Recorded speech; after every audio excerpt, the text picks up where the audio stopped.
Sciolta la giunta comunale da parte del sindaco della città Miccichè, dopo i vari voti contrari ottenuti ai consigli comunali, presto sarà nominata quella nuova per un'azione di rilancio dell'amministrazione. Lettera al Presidente della Repubblica Mattarella da parte del cartello sociale e del comitato Vogliamo l'acqua per denunciare la grave situazione idrica in città e in provincia. Sanzionate attività commerciali a San Leone per alcol servito ai minori da parte dei carabinieri di Agrigento.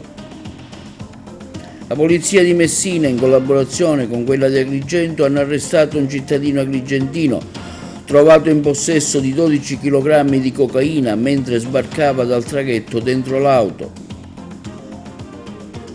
Successo per la prima del Teatro dell'Eferbo del Libero Consorzio con in scena l'Antigone. Accammarata dal 26 luglio la settimana della cultura, l'Ordine dei Medici celebra la giornata del medico, riconoscimenti a quelli con 50 anni di attività e ai giovani neolaureati.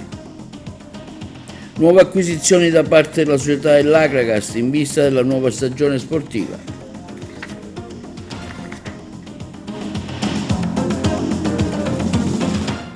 Buongiorno, benvenuti con l'appuntamento di inizio settimana del nostro telegiornale TV Notizie. Il sindaco di Agrigento Miccichè azzera oggi l'intera giunta, il servizio.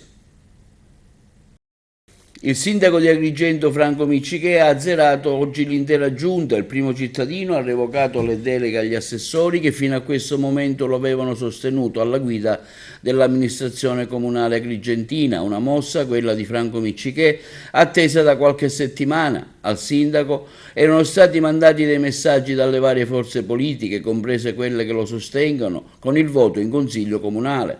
La maggioranza infatti era andata sotto più volte. Adesso l'azzeramento della giunta, che il sindaco definisce un'opportunità politica nell'ottica di un rilancio deciso dall'azione amministrativa che possa fungere da stimolo a una nuova e costruttiva attività di riflessione e proposizione da parte delle forze politiche presenti al Consiglio Comunale di Agrigento.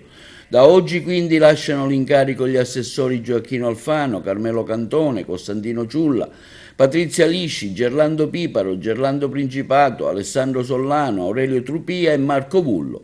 A breve il sindaco nominerà la nuova giunta comunale.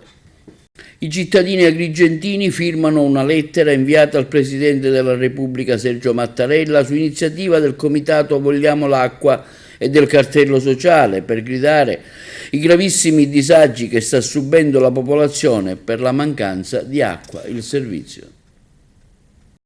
Il comitato di Agrigento, denominato Vogliamo l'acqua e il cartello sociale, hanno scritto una lettera al Presidente della Repubblica Sergio Mattarella per gridare i grandissimi disagi della popolazione per la grave crisi idrica che sta caratterizzando tutta la Sicilia e in particolare la nostra città e provincia.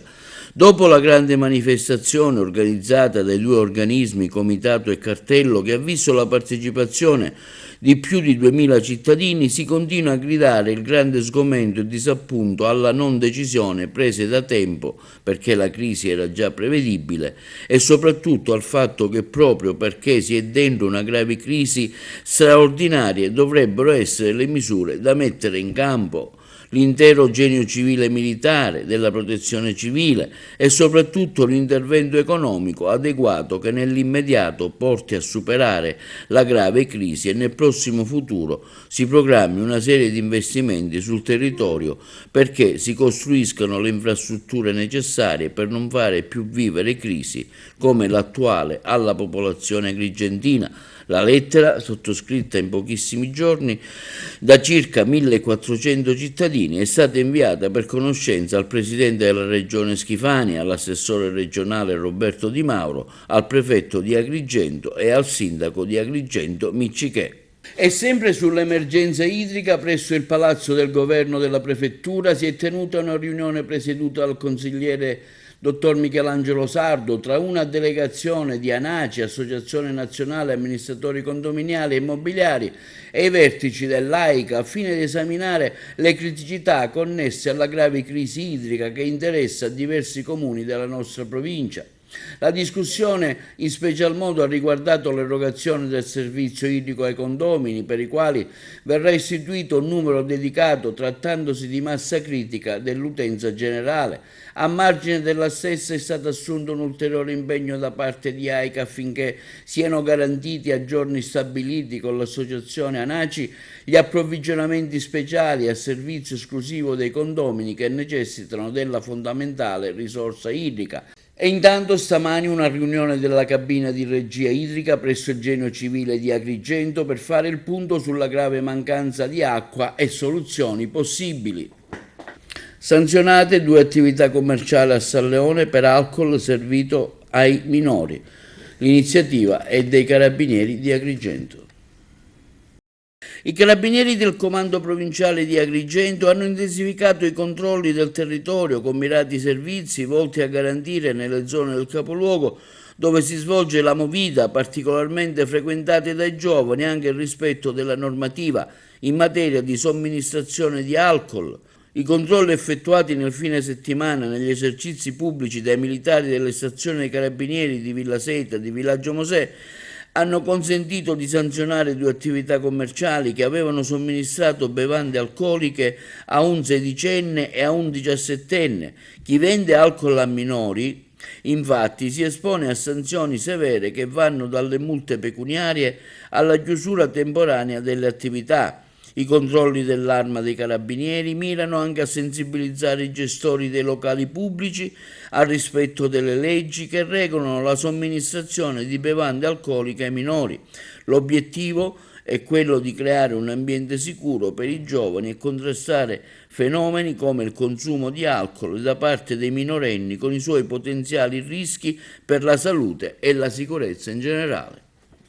La Polizia di Stato di Messina, in collaborazione con quella di Agrigento, hanno tratto in arresto un uomo della provincia appunto di Agrigento, trovato in possesso di ben 12 kg di cocaina mentre scendeva dal traghetto, ovviamente dentro la macchina. Nel corso delle prime ore della notte nella giornata di ieri, nell'ambito dei servizi della Polizia di Stato svolti al porto di Messina, sugli imbarcaderi che trasportano i turisti, la Polizia di Stato di Agrigento e quella di Messina ha tratto in arresto al porto un uomo di 43 anni, residente nella provincia di Agrigento, trovato in possesso di circa 12 kg e mezzo di cocaina. In particolare i poliziotti delle squadre mobili di Agrigento e Messina, impegnati in servizi di congiunti di controllo dei veicoli che transitano agli imbarchi di Messina provenienti da Villa San Giovanni, hanno fermato il conducente della vettura che già all'atto del controllo documentale ha manifestato chiari segni di insofferenza e nervosismo, tanto da non volere fornire nemmeno indicazioni circa il luogo di provenienza e la presenza in territorio di Messina. A fronte del comportamento sospetto manifestato dall'agrigentino, i poliziotti hanno deciso di approfondire la verifica sulla vettura all'interno dei locali della questura di Messina, rinvenendo occultati in 2 vani ricavati nel pannale del veicolo, celati da una lastra bascullante in metallo, 10 involucri di forma rettangolare contenenti per l'appunto la cocaina. Vista la difficoltà a sbloccare i 2 vani, l'operazione di perquisizione è avvenuta con il supporto del personale della sede centrale dei Vigili del Fuoco di Messina, che utilizzando la specifica attrezzatura ha provveduto a forzare la carrozzeria interna della macchina al fine di recuperare la cocaina. L'arresto, su disposizione del PM di turno della Procura di Messina, è stato tradotto presso la casa circondariale della stessa città in attesa del giudizio di convalida.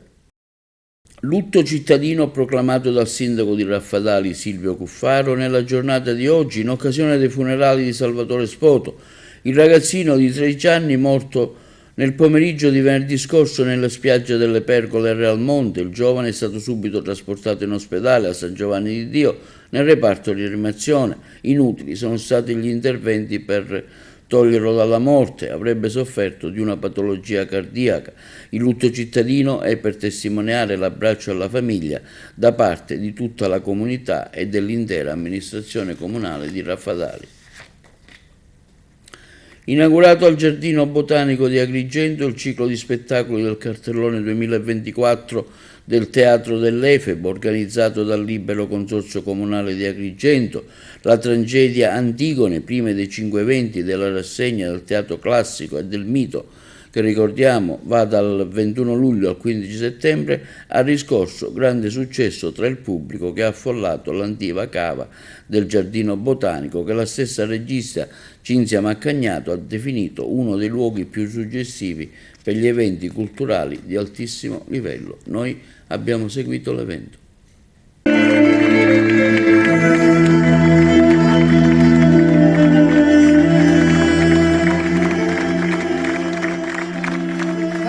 Grazie, mi sento in questo momento di dire grazie anche se dopo lo spettacolo, perché veramente questo è il teatro.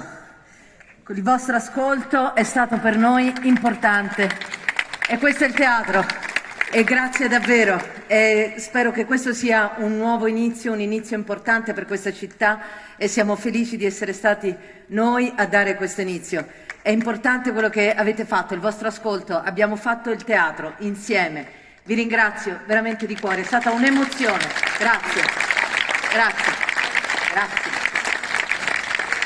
Così ieri alla prima dello spettacolo al Teatro dell'Efebo ad Agrigento, la regista e attrice Cinzia Maccagnano, che ha anche voluto ringraziare il pubblico presente che ha affollato la cavea per la rassegna del Teatro Classico e del Mito, un evento fortemente voluto organizzato dal Libero Consorzio di Agrigento. Sì, sono 13 appuntamenti che abbiamo programmato per quest'estate, sperando che il teatro sia sempre pieno.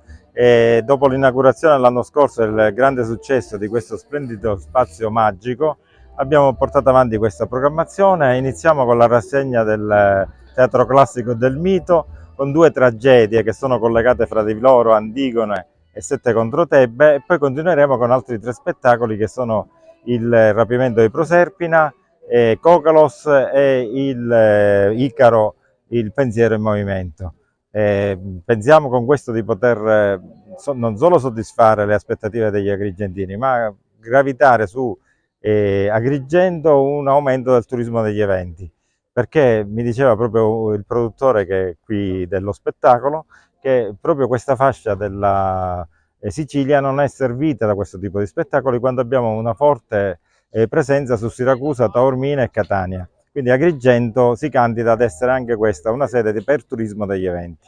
Una scommessa che lei sta puntando molto come Libero Consorzio proprio per questo turismo, diciamo, culturale che nella città e non solo si deve portare avanti.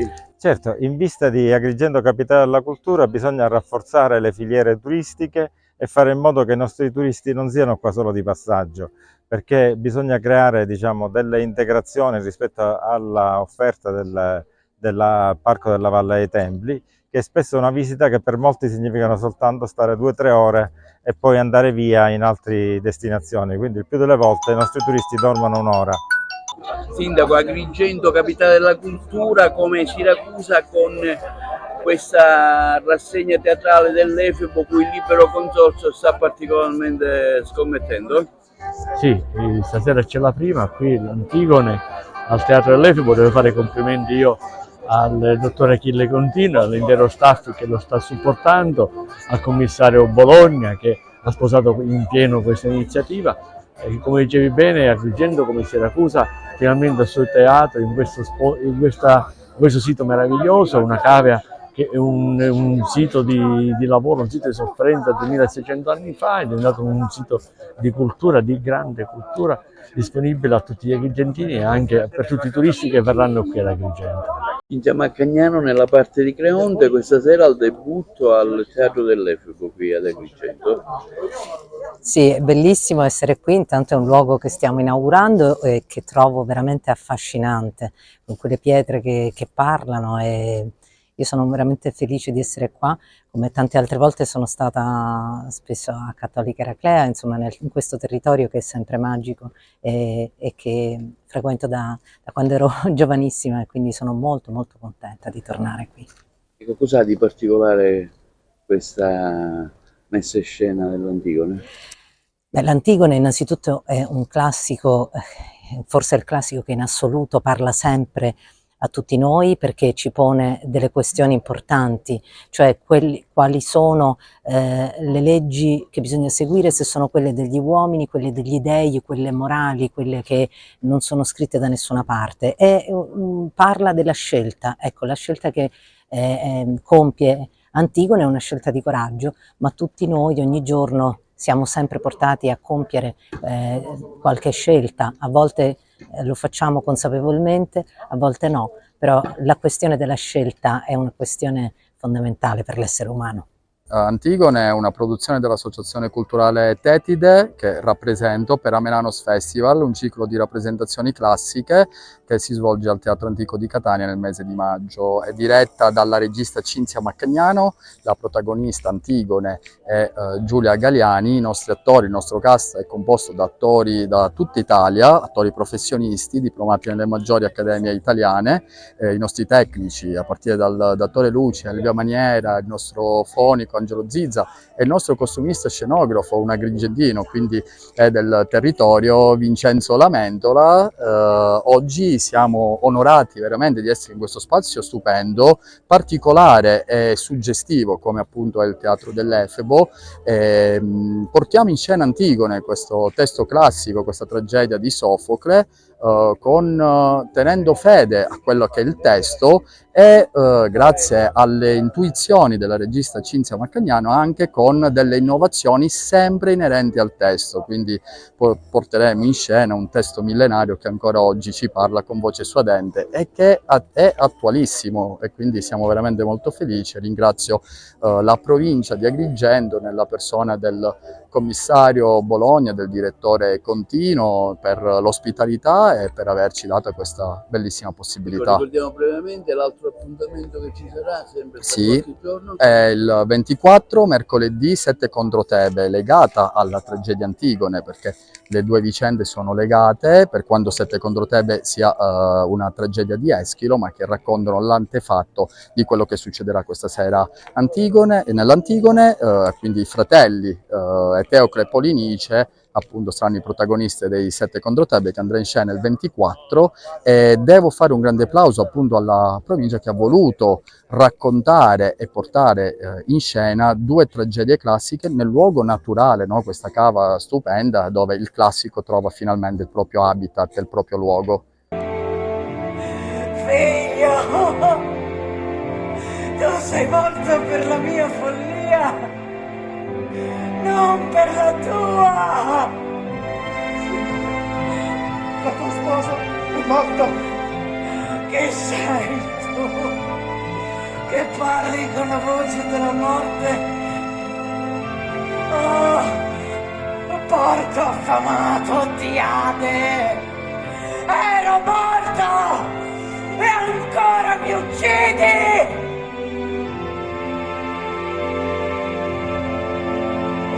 Via! Portatemi via! Portatemi via! Perché nessuno mi colpisce con una spada in pieno petto!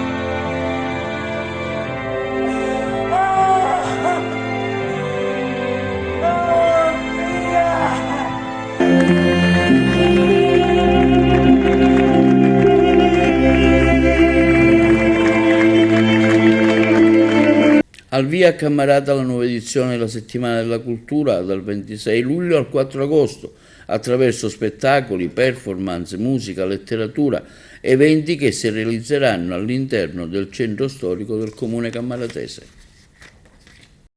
Cammarata anche quest'anno riapre il suo territorio alla Settimana della Cultura dal 26 luglio al 4 agosto 2024. Attraverso spettacoli, performance, musica, letteratura, stelle, eventi che si realizzeranno in tutto il suo centro storico.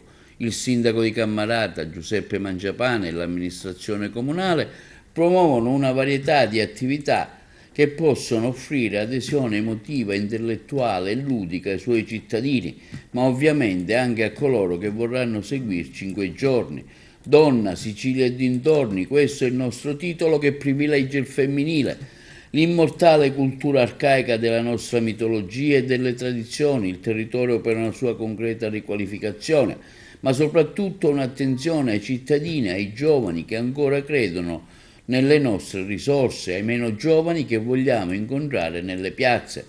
Vi presentiamo il cartellone degli eventi che si svolgeranno durante la settimana della cultura dal 26 luglio al 4 agosto. Numerosi gli appuntamenti previsti in programma, rappresentazioni teatrali, quest'anno anche itineranti, estemporanee di pittura, laboratori per bambini e per adulti, mostra fotografica di pittura, spettacoli di danza, degustazioni, incontri con scrittori e scrittrici e parecchi momenti musicali. Gli eventi saranno tutti a ingresso libero. Gli eventi sono altresì a cura della direzione artistica di Patrizia D'Antona per l'ambito del teatro, della musica e della danza e della direzione artistica di Carlos Bonfanti per l'ambito di arti visive, grafica e pittura. Ci aspettiamo un pubblico numeroso e vario e come è naturale che avvenga per una manifestazione di questa portata, ha dichiarato il sindaco. Questo evento prosegue per noi uno sforzo importante, ma come amministrazione comunale siamo fermamente convinti che la cultura sia il mezzo più importante ed efficace per promuovere il nostro territorio. E si è svolta nel suggestivo Teatro dell'Efebo la giornata del medico e dell'odontoiatra, nella serata di sabato promossa appunto dall'Ordine dei Medici, presieduto da Santo Pietrozzella, che ha visto protagonisti medici neolaureati e quelli che hanno compiuto 50 anni di iscrizione all'Ordine. Noi abbiamo seguito l'evento. Si è svolta nel suggestivo scenario del Teatro dell'Efebo la giornata del medico e dell'odontoiatra, organizzata dall'Ordine dei Medici Chirurghi e degli Odontoiatri, l'Omiceo di Agrigento, presieduto dal dottore Santo Pietrozzella, che ha visto protagonisti i medici neolaureati e quelli che hanno compiuto 50 anni di iscrizione all'Ordine, alla presenza di una sala gremita di autorità cittadine e di pubblico. Durante la serata, per la regia amichevole di Franco Capitano, condotta da Simona Carisi e Totono Cerabracco, intervallata da momenti musicali a cura di Federica Rotulo, Tom Sinatra, trio scirocco e monologo di Paolo Macedonio. Nel corso dell'evento anche la tavola rotonda sul tema intelligenza artificiale, software generativi, algocrazia, algoretica sono termini con cui dovremmo familiarizzare.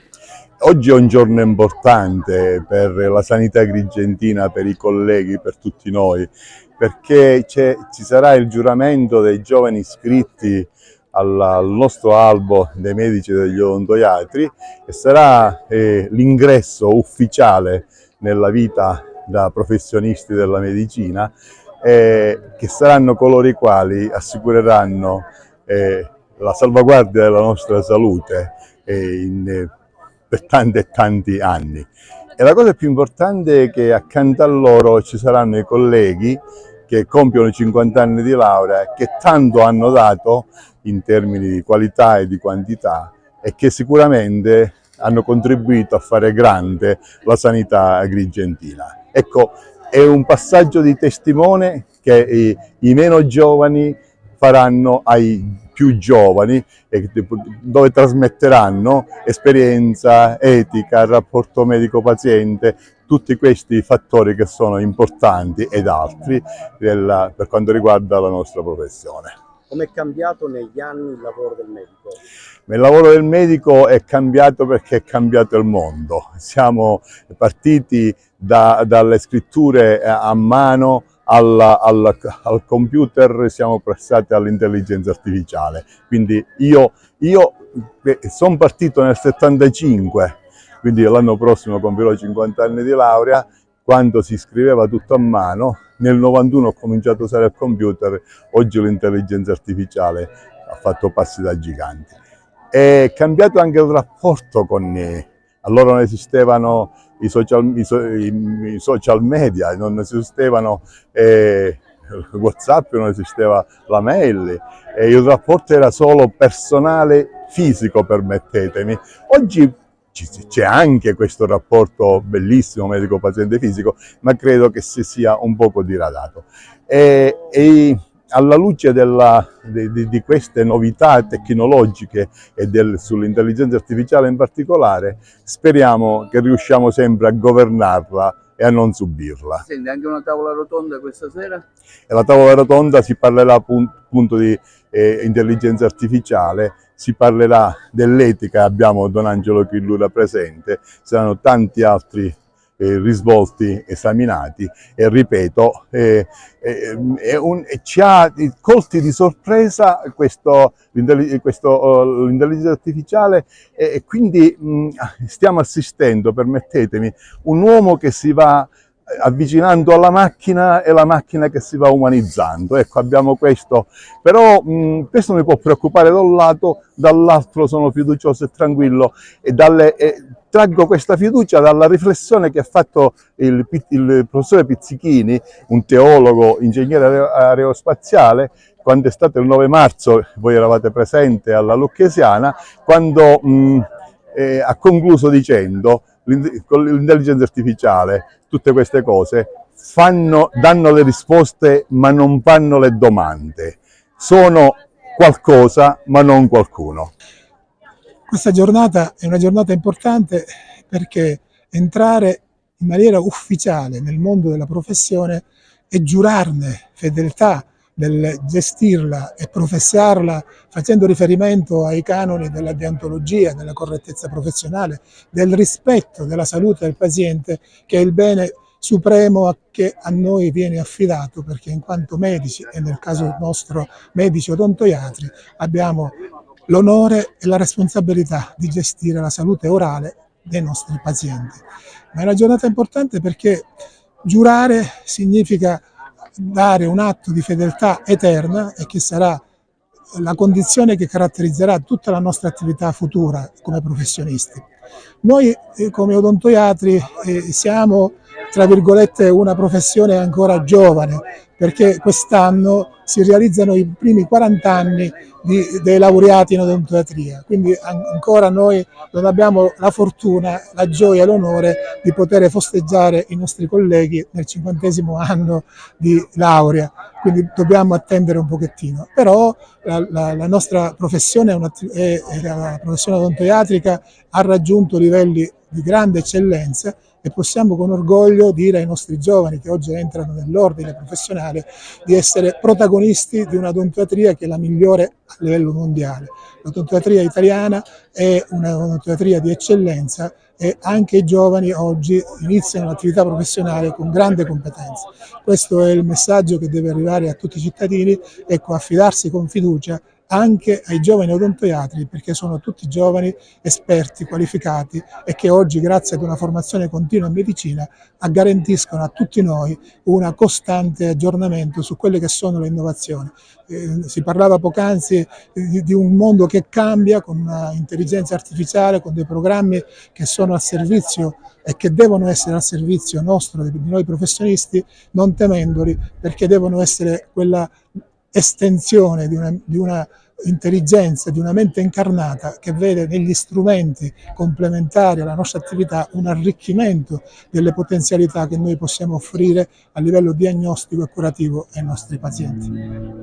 Grazie. Allora, io sicuramente festeggio i 50 anni di attività per una questione anagrafica. È una giornata un po' particolare perché c'è un miscuglio di sentimenti in questo momento. Da un lato c'è la gioia di festeggiare non solo chi ha fatto 50 anni di laurea e di incontrare amici con cui hai percorso una vita di studio e di colleganza. Dall'altro c'è un altro sentimento che è un poco contrapposto, che è un po' il ricordo che porta un po' anche alla malinconia, che ti fa ripercorrere un poco la data di partenza di questo viaggio, che è stato un viaggio meraviglioso e che è molto limitrofo anche a delle considerazioni su quello che avresti potuto fare di meglio nella tua attività professionale e di quel poco che hai fatto di buono. Sicuramente in questo momento la considerazione maggiore io ce l'ho per questi giovani colleghi e io avrei tanto voluto essere dalla loro parte in questo momento, perché hanno una vita per impostare una professione che è una professione tra le più belle che ci siano, probabilmente anche perché è l'unica che io ho fatta e quindi è l'unica che io conosco. Una professione che mi porterà sempre nel futuro a sperare di poter dare un'occhiata a quello che succederà tra 50 anni, per vedere quello che la medicina tra 50 anni darà. È una bella festa, un cambio generazionale, arrivano i nuovi e usciamo noi più anziani e ci fanno questa bella festa, questo regalo, questo omaggio. E sono sicuramente riconoscente all'ordine e ai ragazzi nuovi che entrano. Che consiglio dare ai ragazzi giovani, ai medici giovani? Il consiglio che secondo me è ovvio, di impegnarsi a curare gli ammalati con professionalità e con empatia. Quindi anche quest'anno il comitato organizzativo dell'Ordine dei Medici Chirurgi e Odontoiatri della provincia di Agrigento, costituito dal dottore Gerardo Alongi, dal dottore Salvatore Casacaro, Melo Graceffa e dal sottoscritto, anche con l'aiuto enorme del grande nostro presidente Santino Petruzzella, ha organizzato questo evento che oramai è una tradizione, in questa splendida cornice del Teatro dell'Efebo, cerimonia che vede la premiazione dei colleghi che compiono i 50 anni di laurea di iscrizione all'Ordine dei Medici e dall'altro verso i nuovi colleghi che si sono iscritti, che sono laureati iscritti quest'anno all'Ordine dei Medici. È una forma di staffetta virtuale, è come un passaggio di consegne dai senior che hanno esercitato la loro attività onorando l'arte medica per 50 anni e i giovani medici o odontoiatri che si affacciano alla professione. Quindi è una cerimonia che prevede anche una tavola rotonda molto interessante a cui parteciperanno i componenti della Federazione Nazionale dell'Ordine, che affronterà i temi dell'intelligenza artificiale in medicina. Ci sarà anche un intrattenimento artistico e musicale, quindi non ci resta che augurare ai senior un Ad Maiora e ai nuovi colleghi medici e odontoiatri un in bocca al lupo, quindi auguri per tutti. Con quale spirito affronta questo momento l'approccio alla professione? Beh, sicuramente questa è un'occasione in cui abbiamo modo di conoscere, anche di conoscerci tra di noi, soprattutto, cioè io non ho studiato neanche qui, quindi di incontrare altri giovani medici, e quindi è sicuramente una bella occasione questa. Perché hai scelto questa professione? Sicuramente la voglia di aiutare gli altri è quello che mi ha guidato e mi ha spinto in questo cammino abbastanza difficile, però che è appena iniziato, quindi speriamo di poter continuare con lo stesso spirito di quello che di sempre. Allora, io sono un odontoiatra e ho scelto questa professione perché sin da piccolo mio padre mi portava a casa questi modellini in gesso su cui io giocavo spesso con i denti, e quindi diciamo che la passione mi è sempre nata da bambino ed è sempre quello che ho voluto fare. L'occasione è veramente magnifica, nel senso l'atmosfera è magnifica e non mi aspettavo in realtà un'accoglienza del genere ed è tutto molto, diciamo, emozionante. Come vedi, cosa ti aspetti dal tuo futuro professionale? Ma intanto mi aspetto di dare aiuto ai miei pazienti e colmare, diciamo, le loro sia paure a livello odontoiatrico sia le loro problematiche, quindi il bene sicuramente, cioè, quello che si vuole è quello di procurare del bene alle persone e quindi ai pazienti, perché è di questo di cui noi dobbiamo occuparci principalmente.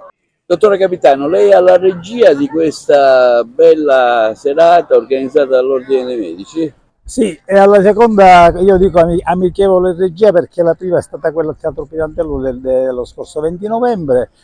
Siamo tutti qua riuniti in questo bel teatro, in questa bella location dell'Efebo Toro. Premieremo come ogni anno i medici più senior che hanno già compiuto 50 anni di attività, e la cosa ancora più interessante è anche per quello di premiare i giovani medici, perché sappiamo quanti medici ci mancano in giro, e quindi avremo stasera il giuramento di Ippocrate da parte di 75 neoiscritti. I momenti di intrattenimento abbiamo scelto attori di Made in Agrigento e sono una violinista che è Federica Rottolo, giovanissima, si deve laureare in medicina a breve, e poi avremo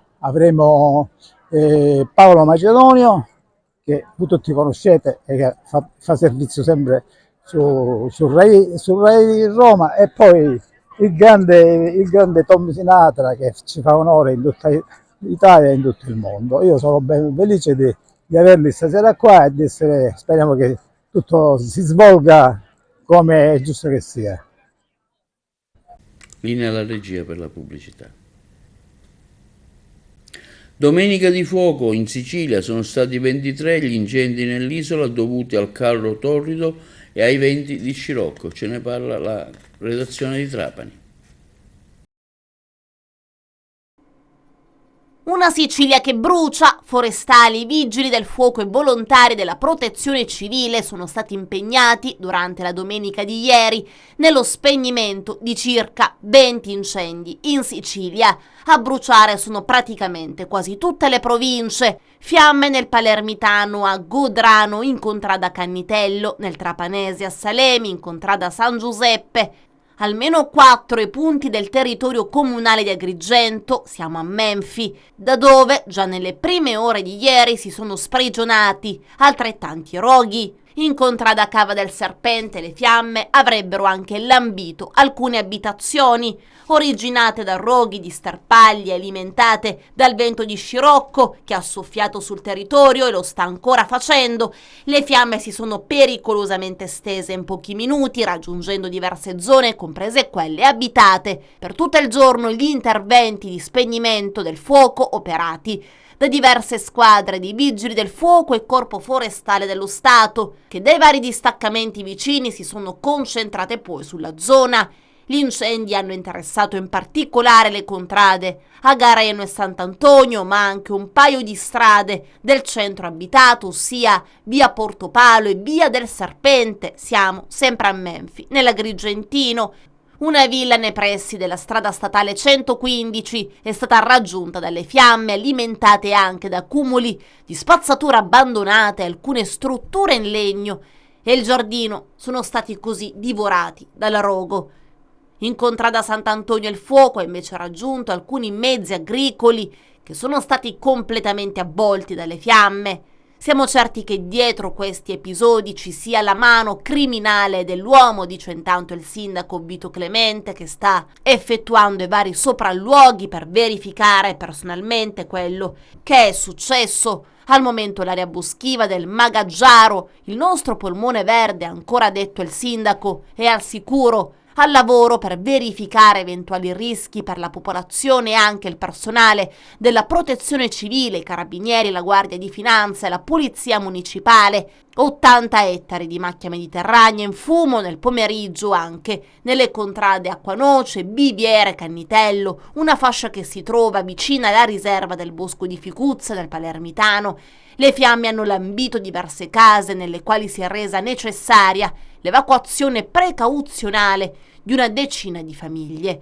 Sul posto ci sono stati momenti di panico perché si è temuto il peggio, presenti anche lì i carabinieri della stazione di Godrano, supportati da quelli di Marineo e Misilmeri. Si è reso necessario anche l'ausilio di 2 squadre della forestale, quelli di Valle Maria e Casotta, con autobotti arrivati direttamente da Piana degli Albanesi, coadiuvati dal comandante del distaccamento di Ficuzza, intervenuta con i propri mezzi anche la protezione civile di Godrano, di Misilmeri, di Marineo e i vigili del fuoco. Il fuoco è stato spento grazie all'intervento di 2 Canadair, 3 elicotteri della forestale ed uno della Marina Militare. Sul posto costantemente presente anche il sindaco Daniele Bellini, che è sempre stato in contatto con la prefettura di Palermo, ma anche con la protezione civile regionale. Già il sabato, come ricordiamo, a prendere fuoco era stata la parte periferica est di Castellammare del Golfo, nel Trapanese. Lì il fuoco ha raggiunto persino il CCR comunale, fiamme visibili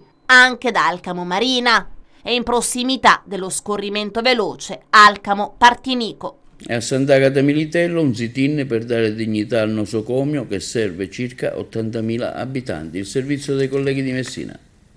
Unirci e far sentire forte la nostra protesta e allo stesso tempo per creare un dialogo costruttivo con proposte concrete con chi ha la responsabilità di dare risposte concrete a questo territorio. L'iniziativa, già annunciata nei giorni scorsi e a cui hanno già manifestato adesioni anche esponenti di vari gruppi locali e rappresentanti sindacali, ha come obiettivo quello di tornare ancora una volta a sensibilizzare i vertici politici e istituzionali sulla necessità di ripristinare la piena funzionalità del presidio Sant'Agatese, che abbraccia oltre 80.000 utenti eppure privo di dotazioni organiche e strutturali necessarie ad assolvere alla sua funzione fondamentale per la tutela della salute di tutto il territorio.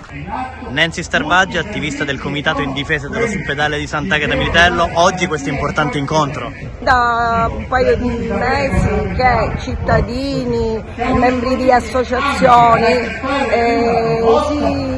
si riuniscono con una certa costanza, 1 o 2 volte alla settimana presso i locali che ha messo a disposizione il Sacro Cuore, Padre Enzo, che ringraziamo, e questo raggruppamento di persone, questa associazione cresce giorno dopo giorno, perché il tema è un tema che interessa tutti ed è la difesa dell'ospedale, ma anche la difesa della salute pubblica, della salute e dei presidi dei Nebrodi.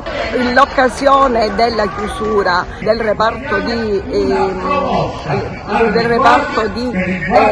cardiologia ha fatto accelerare quelli che sono i percorsi, e quindi ci siamo negli ultimi 10 giorni concentrati sul sit-in, perché il fine e soprattutto sia quello tecnico di poter interloquire di competenza con chi fa le norme, che fa i bandi, quelli che operano nel settore, che hanno la competenza per poter ridare lustro a questo ospedale, e da un lato l'interlocuzione con i cittadini, perché è importante che il problema venga compreso da tutti i cittadini, l'importanza di difendere non solo il presidio ospedaliero, ma tutti i presidi che assicurano la tutela della salute dei cittadini dei Nebrodi e anche oltre. Passiamo alle notizie sportive. Tante le novità in casa Akragas con l'acquisto di nuovi giocatori per affrontare la nuova stagione 24-25. Ce ne parla il collega Carmelo Lentini. Pian piano si stanno completando i ranghi dell'Akragas per la prossima stagione 2024-2025, sia dal punto di vista strutturale e organizzativo che tecnico. Si riparte con altre riconferme che nel tempo sono divenute essenziali. Ad esempio, Alfonso Sabia sarà ancora il vicepresidente onorario dell'Akragas, mentre Gaetano Di Caro Agrigentino Doc è stato riconfermato nel ruolo di segretario del settore giovanile del club biancazzurro. Inoltre l'esperto Massimo Biancola si occuperà del settore giovanile nella veste di responsabile tecnico, dopo una lunga carriera da calciatore ricca di soddisfazioni. Riconferma consolidata dell'inossidabile Maurizio Capraro, che ricoprirà il consueto ruolo di team manager. Dal punto di vista tecnico collaborativo ci sarà invece Pancrazio Curto, il nuovo preparatore atletico dei Giganti, e collaborerà attivamente con il tecnico Lillo Bonfatto. Nei precedenti notiziari abbiamo evidenziato altri arrivi che arricchiscono la rosa biancazzurra, ed in settimana appena iniziata si conta di concludere con una mezzala, 2 attaccanti esterni ed un paio di giovani portieri. Intanto continuano i lavori di manutenzione del manto erboso in previsione della prossima stagione agonistica. Stabilita anche la sede operativa della squadra che soggiornerà dal 29 luglio al 13 agosto. Si tratta dell'Hotel Crabello sito al villaggio Mosè di Agrigento. E concludiamo con una iniziativa. Grazie alla generosità dell'imprenditore Julian Pollina e del sindaco Francesco Micichè, che hanno acquistato complessivamente 140 abbonamenti, l'Acregas offre la possibilità di richiedere un abbonamento gratuito per la Curva Sud per tutti gli sportivi che presenteranno una autocertificazione ISEE inferiore ai 10.000 euro. E Francesco Saladino chiude la sua carriera agonistica conquistando il titolo di campione italiano di Muay Thai WPKC da Messina. Il servizio. Con questo titolo ho chiuso la mia carriera sportiva dopo circa 30 anni di attività, 25 anni di attività agonistica con circa 100 match all'attivo. Sono contento perché ho chiuso con questo titolo italiano di Muay Thai prestigiosissimo della sigla WPKC, che è una sigla storica negli sport da combattimento, e per questo devo ringraziare il presidente italiano Marco Gallarati per avermi dato questa opportunità e questa fiducia. Il match è stato fatto il 22 giugno all'European Combat Show qui a Messina, un evento di sport da combattimento ormai storico nel territorio siciliano. Durante l'European Combat Show ci sono stati 13 match tra semiprofessionisti e professionisti, dove hanno partecipato tanti atleti della New Generation Fighters e tanti team appartenenti alla New Generation Fighters, tra questi il team Alotto, il team Lauricella, il team Celestri, il team Ama e tantissimi altri con atleti di grande valore. Durante la serata c'è stato il match clou, appunto per il titolo italiano professionisti di Muay Thai nella categoria 87 kg WPKC. Io ho affrontato l'atleta Michele Del Priore della Combat Foggia. È stato un match abbastanza intenso, ci sono stati dei colpi veramente duri. Faccio i complimenti al mio avversario perché comunque è stato coraggiosissimo a fare questo match e niente, sono contento di aver coronato la mia carriera con questo titolo, perché ripeto è un titolo importante e prestigioso a livello mondiale, quindi sono veramente felice di questo. Spero adesso di trasmettere il mio sapere e la mia passione ai miei allievi, ai ragazzi del team Saladino, che sono ragazzi che stanno crescendo e stanno andando avanti, quindi da oggi mi vedrete nelle vesti di maestro e preparatore.